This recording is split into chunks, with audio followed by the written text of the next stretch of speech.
Hola María Clara, muchas gracias por participar en estas entrevistas virtuales del CECET. Hoy vamos a hablar sobre fronteras cocaleras y las diferentes trayectorias en la construcción de esas fronteras. Tenemos como invitada a María Clara Torres, eh, quien ha trabajado el tema desde una perspectiva histórica.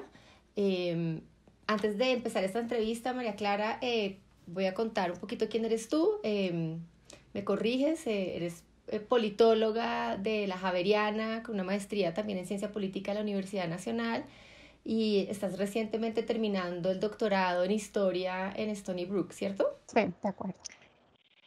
Y tu tesis, no sé si hice bien la traducción, pero básicamente, digamos, discute las raíces de un cultivo legal campesino, ese es el título en español, en Colombia durante los 50 y los 90, de la década del 90. Y a grandes rasgos, lo que entendí de tu trabajo es que básicamente discutes la historia, digamos, de dos economías cocaleras con dos trayectorias muy distintas, las de los campesinos en el Ariari Meta y los indígenas en Nasa, en el Cauca, lo cual nos da dos perspectivas muy distintas. Creo que también habías trabajado sobre la frontera, la frontera cocalera en el Putumayo, en un libro del CINEP. Y bueno, eso es de lo que vamos a hablar hoy. Muchas gracias por estar acá. No, muchas gracias a ti por invitarme, de verdad, muchas gracias.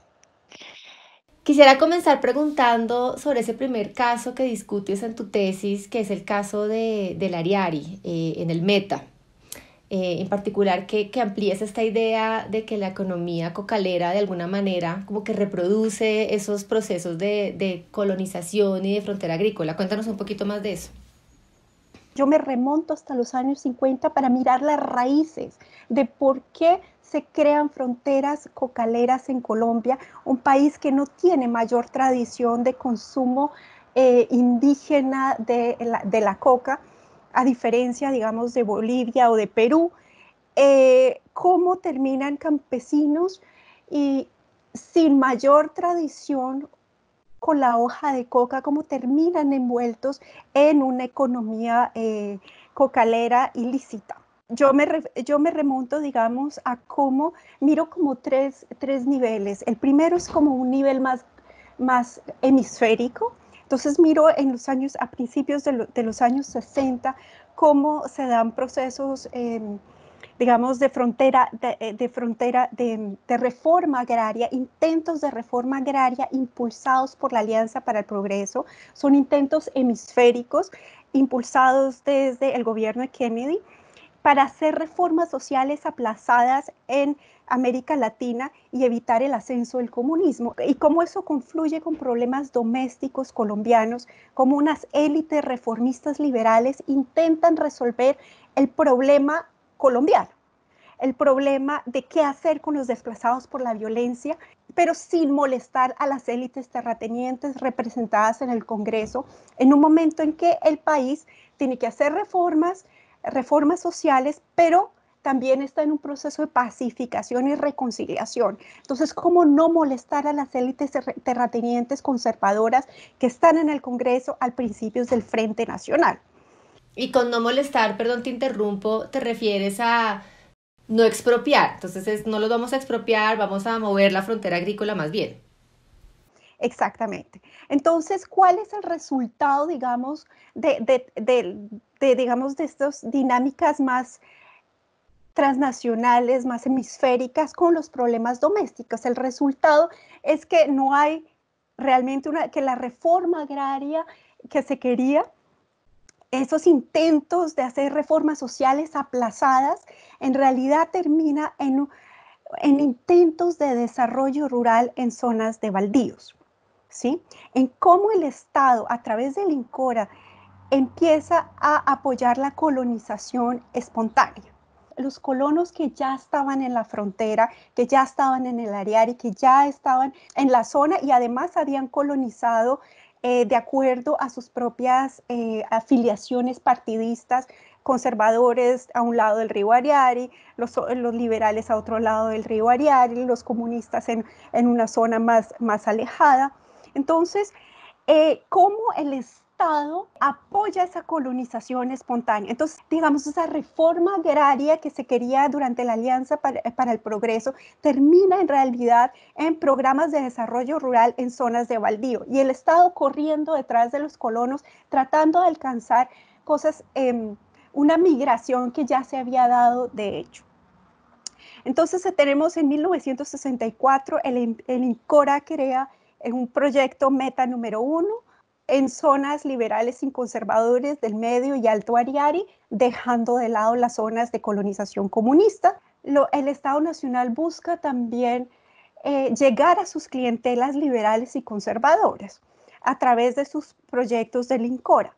El problema es que el financiamiento internacional llega muy tarde. Los recursos de financiación internacional no se materializan sino hasta finales de la década, María Alejandra. Entonces, sino hasta 1968. Y llegan además en forma de préstamos del Banco Internacional de Desarrollo. Llegan tarde y llegan en forma además de préstamos. Entonces, son recursos escasos, son recursos limitados y que llegan tardíamente. Y además, a nivel internacional, hacia las finales de la década de los 60, las preocupaciones de la Alianza para el Progreso se desvanecen y queda Colombia con su problema agrario irresuelto. Entonces, ¿qué pasa con los colonos y con sus títulos? ¿Qué pasa con aquellos afortunados que en las zonas conservadoras y liberales que logran obtener títulos del INCORA? ¿Por qué no los logran mantener? Entonces, eso es una pregunta que tenemos que mirar en los años 60 y también las dinámicas en los años 70. Y es esa formación de una frontera cocalera, que son procesos históricos de larga duración. Pero además de estos niveles, digamos, hemisféricos, nacionales, también hay que mirar desde abajo qué sucede. Cómo se configura una economía y una cultura de la coca en la frontera agrícola colombiana. Cómo se crea esa cultura de la coca mestiza y colona. Y para entender eso, desde abajo hay que mirar los arreglos informales que los colonos mismos han hecho a través de la historia. Y para eso no se puede comprender la colonización del Ariari ni comprender el problema de la coca, pienso yo, a mi modo de ver, si no entendemos la partija. ¿Qué es la partija? Pues son arreglos informales propios de la frontera agraria. Tienen diferentes nombres en la frontera agraria. En el Ariari se llamaban partijas, que son formas de aparcería. Son formas de aparcería, pero propios de sociedades en las cuales hay tierra abundante, pero pocas garantías jurídicas para su tenencia. Entonces, no son distintas, por supuesto, a las formas de aparcería que se daban en el interior del país o aquellas en la costa atlántica o incluso en el norte del Cauca. Son formas de aparcería que son propias de sociedades donde abunda la tierra, pero nadie tiene garantías jurídicas para mantenerla. Entonces el ocupante, digamos que es una negociación que se hace entre el ocupante, la tierra, un ocupante, digamos, entre recién llegados y colonos semiestablecidos. Entonces, el colono semiestablecido tiene tierra abundante, pero tiene escasez de dinero en efectivo para pagar jornales y para poner a producir sus pedazos de tierra o las extensiones de tierra. El colono recién llegado tiene su fuerza de trabajo, no tiene tierra y tampoco tiene dinero en efectivo. Entonces, una forma de parcería entre grupos que son más o menos iguales. La distancia entre ellos son años de haber llegado. Unos llegan una década antes, unos años antes, los otros menos, pero seguramente ambos son desplazados por la violencia y ninguno de los dos en muchas ocasiones tiene títulos. Se divide la producción en dos. Primer ocupante de la tierra le permite al otro trabajar en la tierra, producir cultivos que en ese momento son maíz y arroz. Y cuando llega la cosecha la dividen en dos. Porque eso es, digamos, como la antesala de la economía cocalera. Por la manera de producción que es tala y quema, ¿cierto? La tierra después de un tiempo pierde sus nutrientes. Entonces, como la tierra pierde sus nutrientes, el colono está en el dilema. Tengo que invertir en mejoramiento tecnológico, lo cual requiere capital, o vendo las mejoras y migro hacia otro sitio. Él o tiene que invertir en fertilizantes y maquinaria para mejorar la tierra o seguir su camino más adentro. Si vende sus mejoras, tiene una fuente de ingreso, una fuente de efectivo. Entonces, tenemos los partijeros que yo entrevisté en el Ariari, pues en el medio Ariari, pues por supuesto son los partijeros, son los exitosos, los que lograron quedarse ahí. Pues de medio siglo siguen ahí. Algunos logran convertirse logran ahorrar un dinero y logran convertirse, digamos, en productores agrícolas pequeños o medianos. Pero esos son los pocos exitosos. Ahora, la idea aquí, todavía la partija es anterior a la coca. Aventurarse en la selva para conseguir dinero o en el bosque tropical para conseguir dinero en efectivo es una práctica que precede a la economía ilegal de la cocaína y es una práctica de supervivencia que los colonos heredan. Los cocaleros son hijos de los partijeros.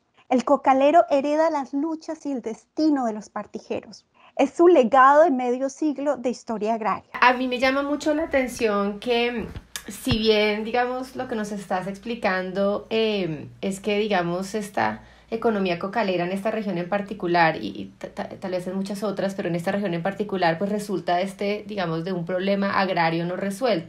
Sin embargo, al mismo tiempo nos muestras cómo en los 70s, en el Ariari, de hecho, la tierra estaba mejor distribuida que en muchas zonas del país. Luego, en los 80s, las venden, digamos, esa tierra por las razones quizás que nos estás diciendo, y es que les faltaba efectivo, tenían la tierra pero no efectivo y se fueron más adentro. Pero entonces suena, digamos, para el lector o el espectador ingenuo, una contradicción, que como así que había un problema agrario no resuelto cuando en los 70 de hecho había acceso a la tierra. Entonces ahí, digamos, ¿cómo se entiende esa tensión?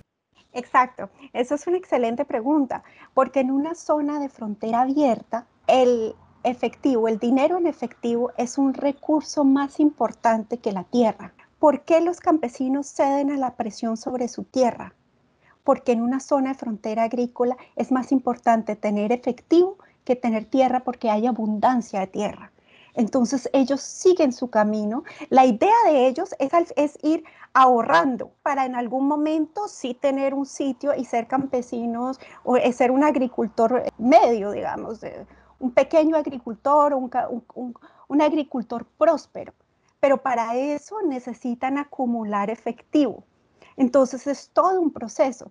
Siguen y siguen caminando la frontera, vendiendo sus mejoras y sigue el proceso. Y digamos que este estudio de caso donde se repartió tierra, incluso se tituló en algunos casos, hubo diferentes programas de intervención y aún así, digamos, se expandió la economía cocalera. Digamos, ¿cómo podemos aprender de este caso para informar, por ejemplo, los procesos actuales de la política actual de drogas, donde se vuelven a discutir las mismas cosas, programas de intervención, titulación, digamos que ha salido mal? ¿Qué podemos aprender de esa revisión histórica de ese caso para el caso actual? Fíjate que el colono sigue con sus demandas, arrastra consigo mismo sus demandas de infraestructura, sus demandas de servicios rurales básicos, ¿sí? Arrastra consigo mismo, va abriendo la frontera y lleva consigo sus demandas nunca resueltas de infraestructura rural. Pero para eso a mí me parece fundamental mirar los años 70. ¿Qué pasa en los años 70? Y es cómo el Ariari pasa de ser una frontera abierta basada en la agricultura de subsistencia y cómo esa región es transformada en un centro de agroindustria y en una despensa agrícola, en la despensa agrícola de Colombia, rodeada por parcelas de coca en las márgenes. ¿Qué pasa ahí? ¿Qué es lo que pasa? Y ahí hay que mirar por qué una frontera abierta con una distribución de la tenencia y la tierra relativamente equitativa en los años 60, ¿sí? Pasa en 1984 a tener uno de los índices Gini más elevados, 0.88. No, ahí no se explica solamente la región, la respuesta también está en otro lado, qué pasaba en el resto del país. Las demandas alimenticias de una población urbana. Y por ejemplo, vemos como en Colombia en los años 40 el arroz es un alimento marginal en la dieta de los colombianos y se convierte a finales de los 60 en uno de los elementos primordiales. Hay que aumentar la productividad y ganar en economías de escala para poder alimentar esa población urbana.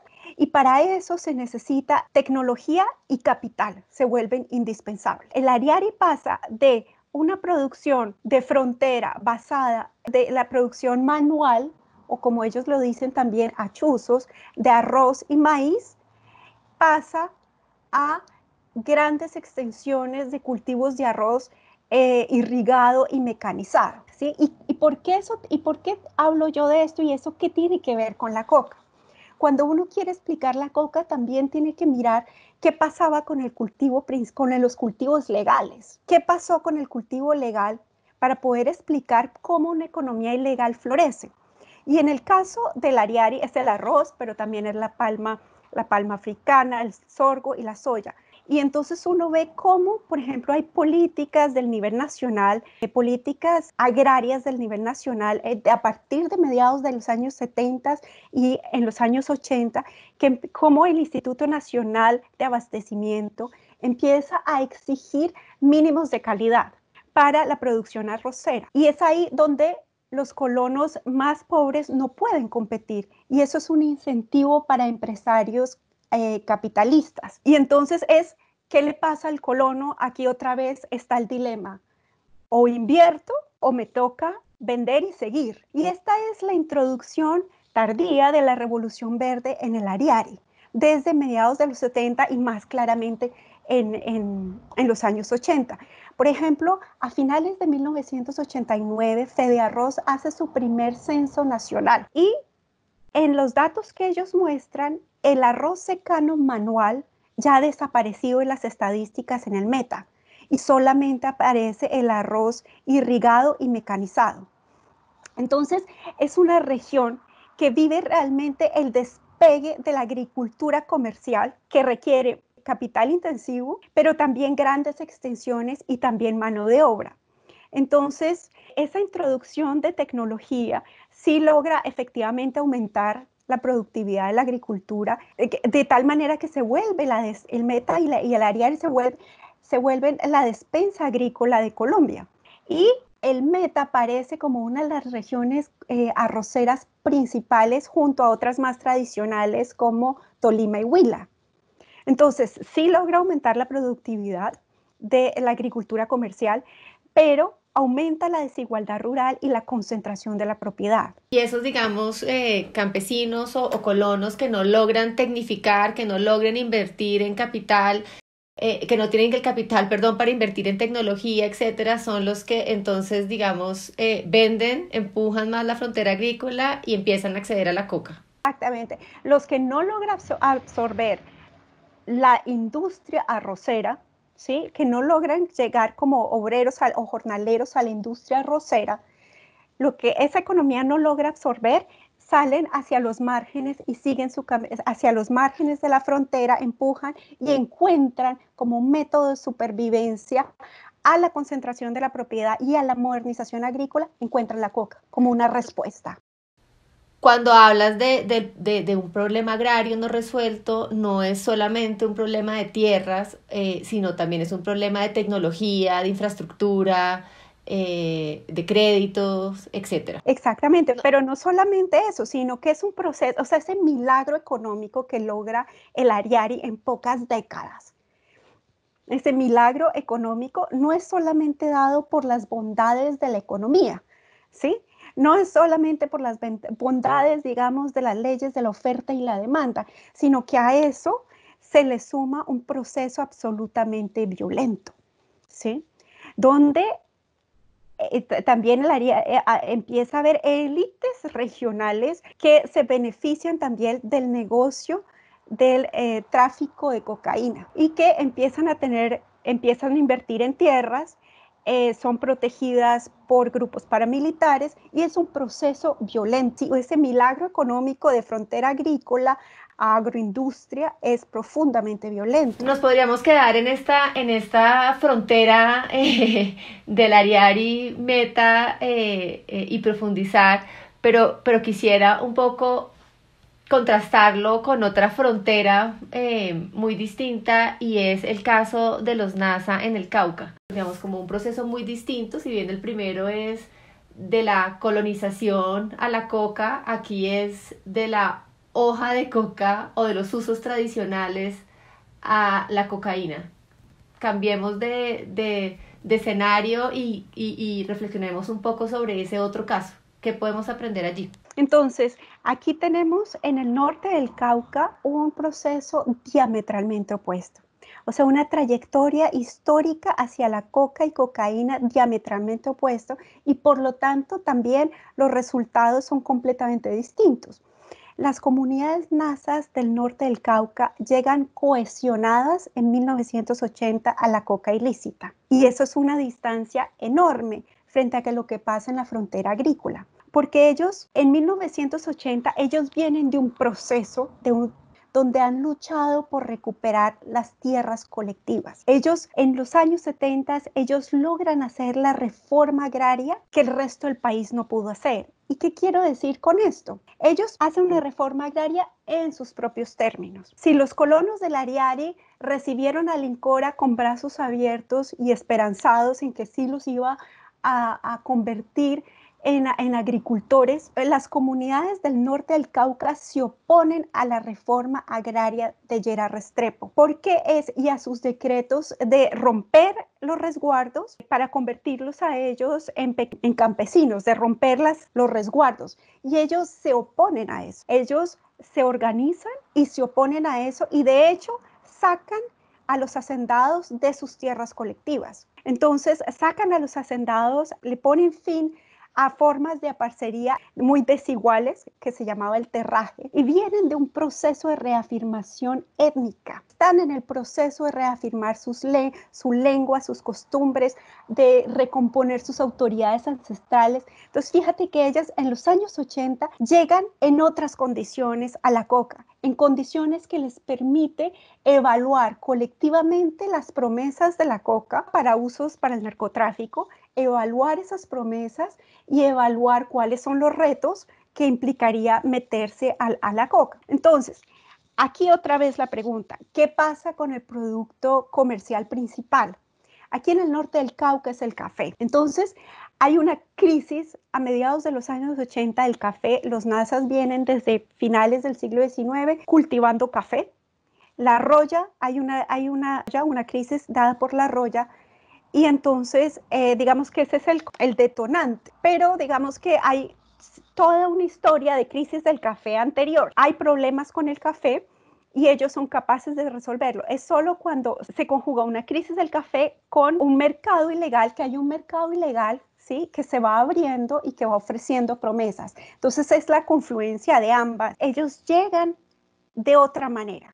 Tienen una crisis económica en ese momento, un golpe económico muy fuerte, actores armados que están dispuestos, o actores ilegales que están dispuestos a comprarles la coca, ¿sí?, que ellos además ancestralmente han producido, pero que ahora tiene un mercado a nivel internacional para el mercado narcótico. Entonces, miremos qué pasa ahí. Son dos procesos completamente distintos, y lo que las comunidades también hacen con la economía cocalera también es bien distinto. Volvamos un poquito a la pregunta anterior, y es estos dos procesos completamente distintos, pero donde igual, digamos, se asentó o se consolidó, digamos, una economía cocalera que le vende al narcotráfico la hoja de coca.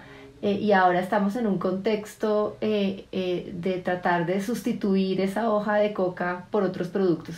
Son casos completamente distintos, pero a partir, digamos, de todos estos procesos históricos y de intervenciones del Estado, porque el Estado siempre estuvo ahí de alguna u otra forma, ¿qué podemos aprender para la política hoy? ¿Cuál sería como tu aprendizaje de estos casos, si el objetivo es revertir esta economía cocalera? Digamos que ambos grupos, tanto colonos del Ariari como comuneros del norte del Cauca, son grupos marginales, sus estrategias de supervivencia son distintas. Los colonos liberales y conservadores optan por la inclusión material y simbólica al Estado a través de élites regionales. Los comuneros, las comunidades nazas, optan por la autonomía. Y no solo autonomía frente a todo el mundo, frente a los militares, frente a todos los actores armados, a la guerrilla, a los paramilitares.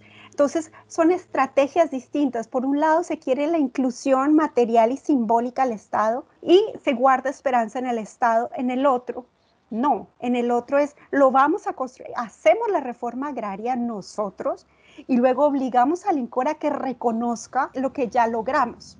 ¿Sí? Y de hecho lo hicieron. Entonces, son estrategias distintas. Unos llegan colectivamente, llegan empoderados como colectivo a pensar qué van a hacer con esa oportunidad que se abre, porque es imposible, digamos, es imposible no participar en la economía cocalera. Hay que participar, es una oportunidad, pero ¿en qué medida?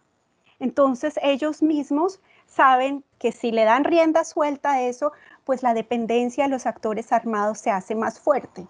Y eso no es algo que no es deseable, porque lo que están es construyendo un proyecto de desarrollo propio. Entonces le ponen límites a la economía cocalera, límites propios a la producción. Eso se llama autorregulación de la producción cocalera por sus propias autoridades y decidido a través de sus decidido. De hecho, la economía cocalera no ha sido, digamos, los cultivos ilícitos de coca no se han disparado en el norte del Cauca, ¿sí? En las zonas de los resguardos del norte del Cauca. Entonces, es como poder, digamos, es un ejemplo de que sí se puede, digamos, ellos mantienen, por ejemplo, mantienen sus cultivos tradicionales, mantienen el café y mantienen la coca que de todas maneras siempre la han cultivado, pero pues ahora tiene usos distintos, pero logran mantener, no pasa lo que pasa en la frontera, en algunas zonas de la frontera agrícola, donde el campesinado termina sustituyendo, digamos, cultivos de pancoger por la coca. Completa como reemplazando todos los cultivos de pancojero, muchos de ellos por la coca. Aquí no. Aquí ellos logran mantener un equilibrio. Y eso es una diferencia fundamental.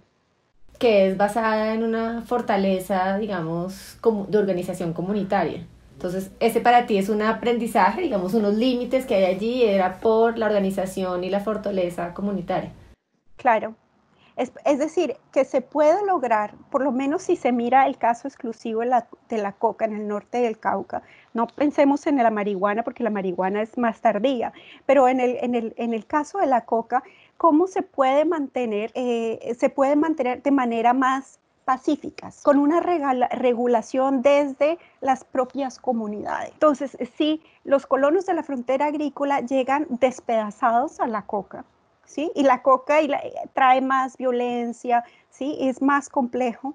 En el norte del Cauca, ellos llegan empoderados. Ellos llegan empoderados y es todo un proceso de liberación. Cuando uno mira las actas de las discusiones que ellos tienen, es todo un proceso de discusión interna. ¿Qué hacemos? Además, porque ellos ya recuperaron sus tierras, ya recuperaron sus resguardos, buena parte de sus resguardos, y están todavía en ese proceso, pero también están diciendo, bueno, ¿y ahora qué hacemos con esa tierra? ¿Cómo la ponemos a producir? Cuando uno lee tu capítulo, volvamos al Ariari, que se desarrolla, digamos, entre los 50 y los 90, ya empiezas a contar cómo llega la coca también a la Macarena y al Parque Nacional, y pareciera que uno estuviera leyendo eso hoy, como si no hubiera cambiado mucho. Por eso intento, y yo sé que es una pregunta difícil, y es como si volviera a pasar todo otra vez, en este momento que estamos viendo una expansión de cultivos y de empujar de nuevo la frontera agrícola. ¿Cuándo va a parar este círculo, este circuito? Siempre hay más lugar a donde ir. Y pues con todas las consecuencias en términos pues ambientales que eso tiene. Por ejemplo, en el caso de los partigueros, a mí me llamaba mucho la atención una entrevista que yo le hice a una mujer partijera y ella me decía, yo en un momento le dije a mi marido, ya no más, yo ya no lo acompaño. Si usted quiere seguir adelante, se va solo, pero ni se lleva a los niños ni nada, se lleva solo. Entonces también ellas dicen, muchas de por qué no seguimos fue por nosotras que nos negamos a seguir avanzando. Entonces es un como el proceso de nunca acabar. Que así terminas el capítulo que yo leí en el libro del origen de la cocaína, así terminas tú, ¿no? Con una cita, ahora no recuerdo, de un periodista.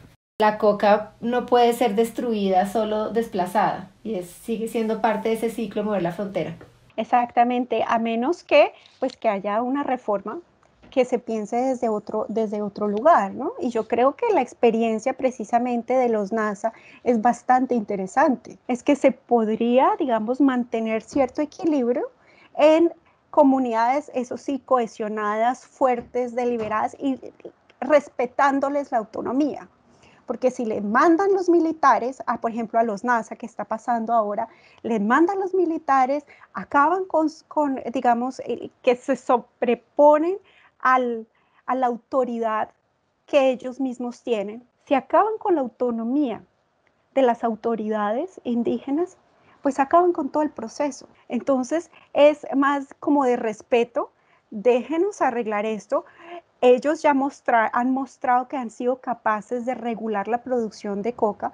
Entonces, ahora con la marihuana, que es otro proceso distinto, pero es de respeto hacia la autonomía de las comunidades, han mostrado ser bastante eficientes, tanto en haciendo una redistribución o sea, una reforma agraria, como en la producción, en la regulación de la producción de la coca. Lo cual no significa una ausencia del Estado, ¿no? El Estado igual también hay unas demandas porque llegue con otras cosas. No, hay Claro. una tensión. Claro, entonces dicen, pero necesitamos ayuda acá, pero déjenlos hablar, déjenlos decir dónde es que necesitan la ayuda. Eso es distinto a mandarles el ejército. Vale, bueno, María Clara, por acá podríamos seguir profundizando, pero por ahora creo que acá hay unas enseñanzas y unos mensajes para el proceso actual. Muchas gracias por participar en esta entrevista. No, a ti, María Alejandra, muchísimas gracias por tu invitación. Bueno, gracias.